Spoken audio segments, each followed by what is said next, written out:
pick.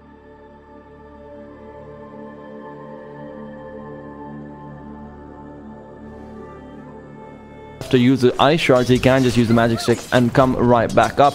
Rezo with his first metamorphosis is unable to get a kill, and now he might even be going down as they're still moving forward. Brain Sap comes through, beautiful body blocks from QP as well, and he gets the kill easily done. Southeast Asian are fairly easy to handle. China is a whole different ball game, man. I can't even read those initials.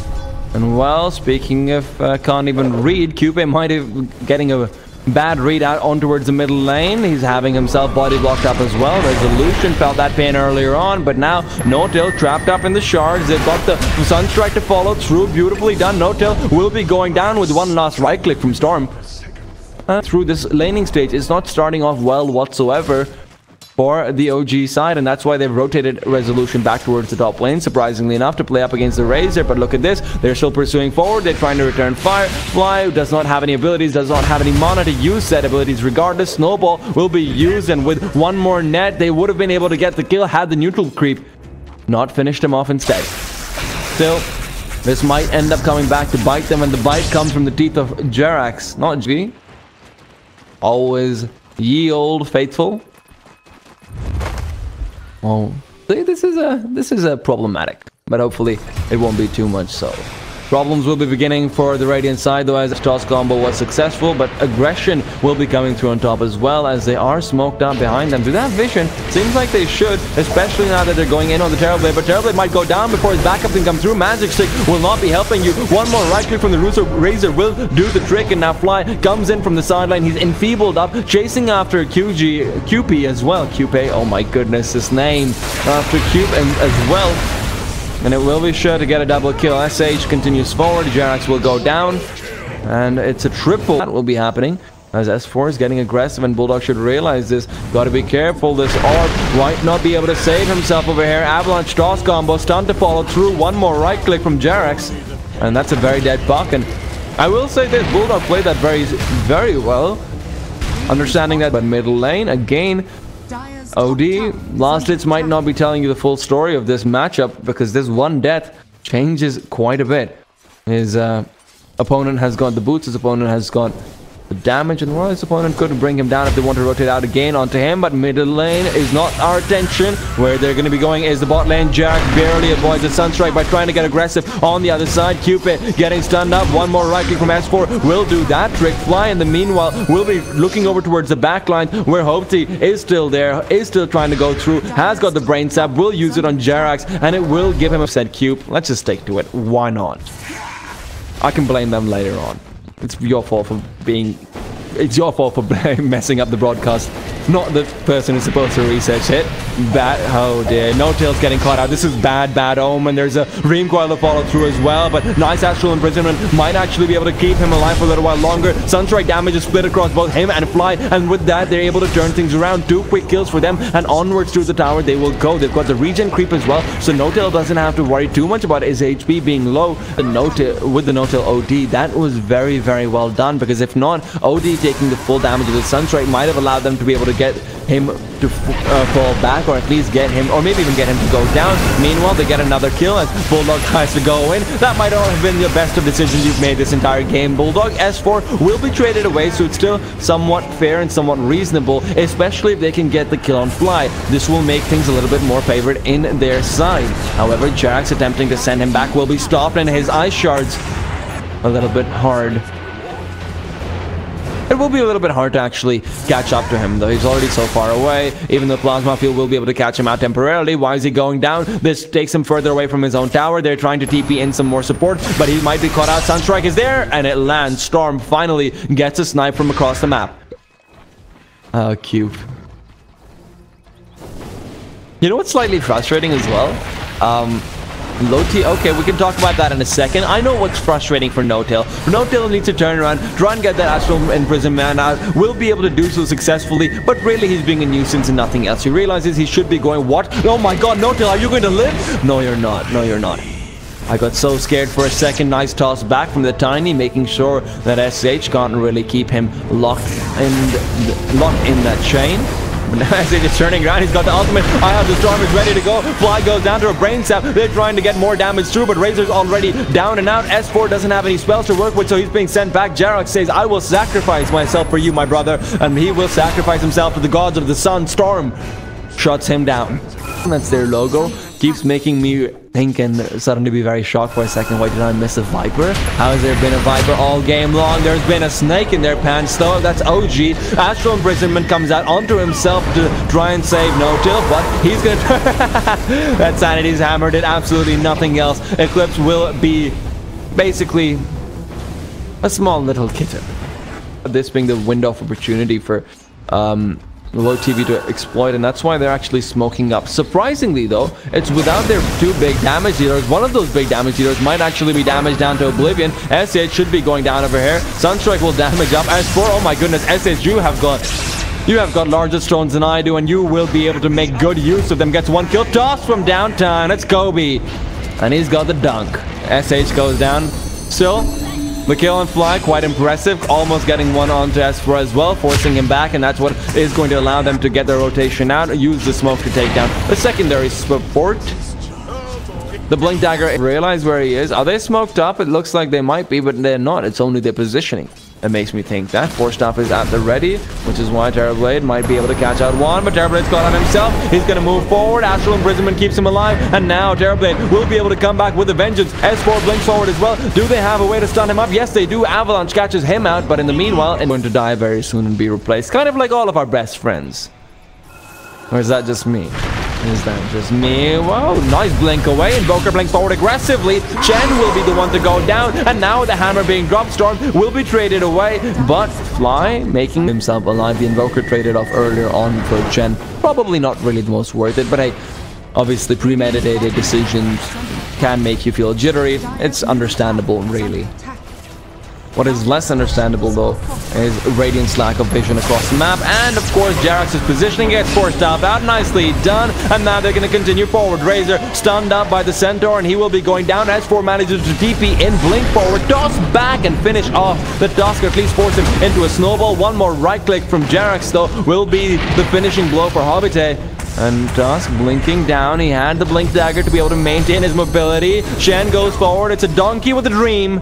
And that dream will be ending. You are being tagged down very heavily, down to 400 HP already. Chucks out the Sunstrike behind him. Invoker banished up, so they've got enough time to be able to blink forward, throw out an avalanche. Do they have detection? Of course they do. Fly always has detection. It's not like, oh dear, resolution. He's detected a Bane, and he managed to bring him down as well. And this is a game to make. There's backup coming in from behind SH. He realizes that. And he's going to live up to his name, quiet down and back off immediately afterwards. But who didn't back off? It was Bulldog himself. And, well, it's unfortunate, but might be safe to say that this game is looking very difficult for the Radiant side to come back into. They've got some decent turtling power, but even that turtling power will be tossed back. SH caught out, will be going down. The snowball keeps him alive for a little while longer, but that little while is truly minuscule, as he will be taking a fall. Resolution, double kill for him. Tower will soon be added to his piggyback as well. And look at this machine gun Terrorblade. Machine gun Terrorblade indeed.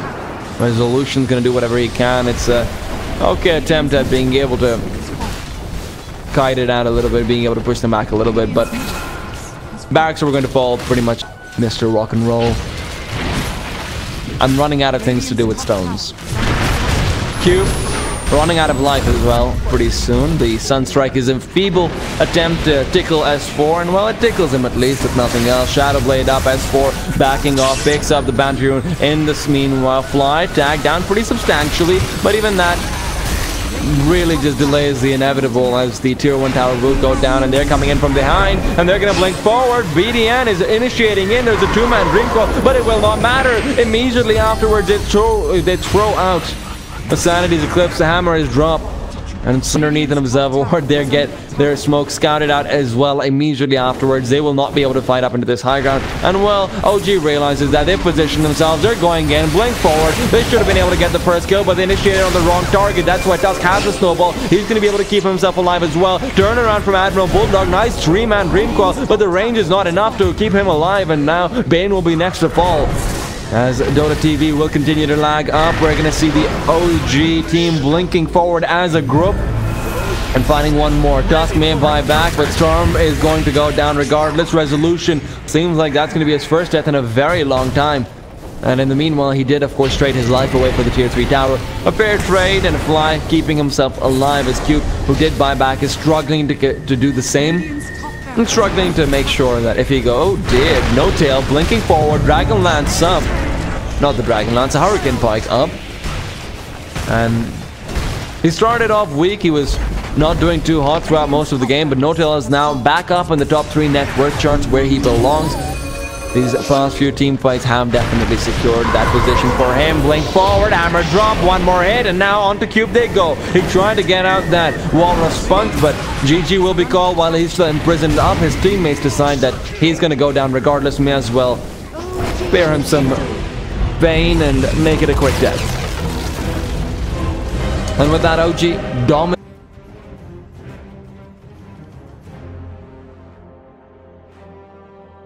To pick.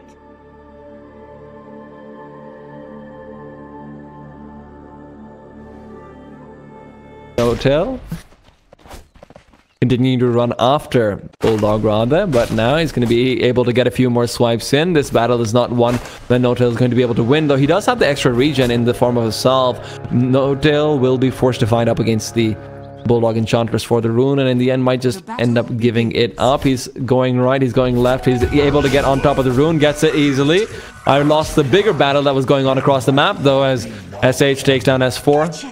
S4 and company will be who we keep an eye out for, because the rotation could actually come through. This is potentially looking to be a tri-lane from the Dire side, and now the cogs coming out. Jerax is caught out. He's going to be trying to back his way off, but from there comes out Jovite. Could be catching out S4. They're not sticking together on the Radiant side, and actually changed my mind. They bounces to and fro despite there being a couple of creeps. It goes onto the heroes, and with that, S4 should be going down. Cogs to push him back. An early death from S4 is not how he wanted to start this lane off. Jerax will have the Riptide coming off of cooldown in 2 seconds as well. One more right click should be able to secure it, but he's forced back as Cube comes in with the block. And Jerax, now he has to be careful because Cube will have his cogs off of cooldown soon enough, and he catches out Jerax. Jerax will be going down, trying to return some fire. Will be able to do so, but at the cost of his own life on him now that he's used his last tango as well. And similar story for the mid lane where Resolution is dominating 8 for 1 already. And this may be slightly deceptive in terms of the numbers. 8 for 1 versus a 9 for 0 seems very even indeed, but the Shadow Fiend being even early on is practically domination from a very weak laner that he is. S4 top lane caught out, battery assault going through as well. One more right click from Cube will take him down, but Cube continues forward, catches out Bulldog, catches out S4. Battery assault will be able to get some more damage out too. Jovite's stun, though, will not be sufficient as they're not willing to die at the tower just quite yet. It will reveal the fact that Naga Siren has made her way over towards mid, though. And Storm, oh no, he doesn't realize it just quite yet. And Resolution turns around. They've got the Riptide as well. One more Shadow Fiend. He is not smoked up, nor does he possess one.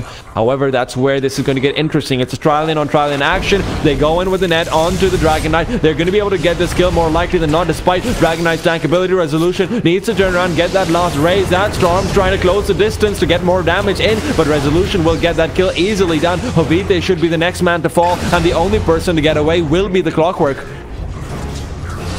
Rezo, early 3 kills.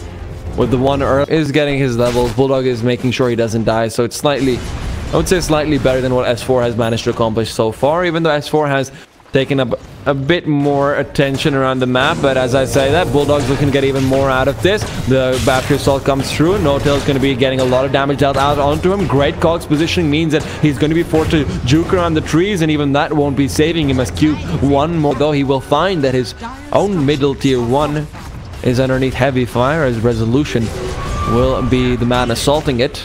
Resolution, be careful. There's Jovite coming in from the back lines, but they've got a sentry from the Radiant side preemptively. Nice double raise. Will catch out Cube, takes him down immediately before he can even fly. Will be able to take down the tower as well. And well, that will be traded away with a kill on S4 on the top lane. Jerax does TP through, but he's not in time, and nice little net dodge with the infest. I like that play. I like that play a lot. Storm being forced back. Resolution doesn't have a lot of pings coming through. I'm not sure what that's about. Cube perhaps realizing there might be a couple of wards around, but oh no, he's been caught out. Resolution gets a 3 raise combination, and it's a Mega who's got the haste rune, is smoked up as well, is moving forward. This could be turning around at all of Bulldog's luck so far. Rezo's going in, doesn't have the Requiem, doesn't need it either, only needs the raises, and he will get all of them. Turns around one more, and it will be the unstoppable streak coming out from him. Well, he's going to try going down towards the mid lane. Storm doesn't have mana. He could find himself in some trouble, as 4 does have the roar, chooses to use it. Fly can follow through with the kinetic field, but they won't even need it. 1 raise in Rezo.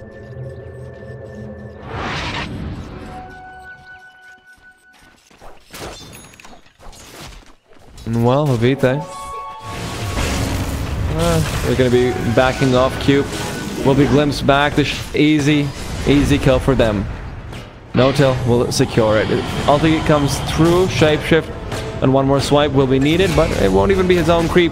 It will be his own creep, actually, that finishes him off, the Centaur, to do the trick. Meanwhile, bottom lane, the Tier 1 will be taking some serious fire from Lifestealer. Standing right next to each other, Rezo's going to go set up for a Requiem of Souls. This is going to be such a problematic situation. They're all... okay, never mind. Mistimed, and unfortunately, for the Dire side, that won't seem to matter whatsoever. Rezo now godlike. 9 of their kills, and the last one he was involved in as well. Now bottom lane, No-Till in the meanwhile might be giving away the trade, and indeed he will. Jovite with the last Maledictic, the first target for that Shadow-Bladed Shadow Fiend. 1 right click, pair it up with another raise, and he's practically going to be dead from that in itself. 1, 2, and that's all they need. S4 finishes that one off of target. TPing back the Dragon Knight, but he can't help. Oh no, this is problematic. Now they don't have the Dragon Knight. Now they don't have any way to be able to defend this. They might even go try and take down a tier 4 or 2, or if nothing else, at least try and turn their sights on towards the tier 2 in the middle lane, which is what they're trying to prevent by killing off the creeps early on. Cube goes in, a nice little cogs onto 2, but there's no follow-up. The amount of lead he's been allowed to get is absolutely ridiculous. 11,000 net worth, 16 minutes in. And he's just going to be able to fight up against the Lifestealer despite there being open wounds on him. 1 more right click and he doesn't even get the chance to infest himself. Is pairing up, readying up the Requiem of Souls. Turns around, tries to take down Bulldog, but he's going to use his drums and get right away. In the back lines, though, Storm may be tanky, but he isn't tanky enough. He's going to be taken down by a support and the offlaner. That's just how underfarmed he seems to be. To be able to take down a player and force them back, and that could have been the game changer, but for now they just seem to have too much to work with. Now Lifestealer's TPing in aggressively as well. He will be able to force him back, but only for a little while. As a song comes through, he's going to be forced to infest into a creep. That creep is killed immediately afterwards as well. Resolution finishes him off. He's got no buyback, and this is GG. It's 17 minutes in, and OG will finish this off. Ultra kill for Resolution. Might even be the Rampage, and indeed it will be. Resolution 15-0 and 4, 17 minutes in. What a performance coming up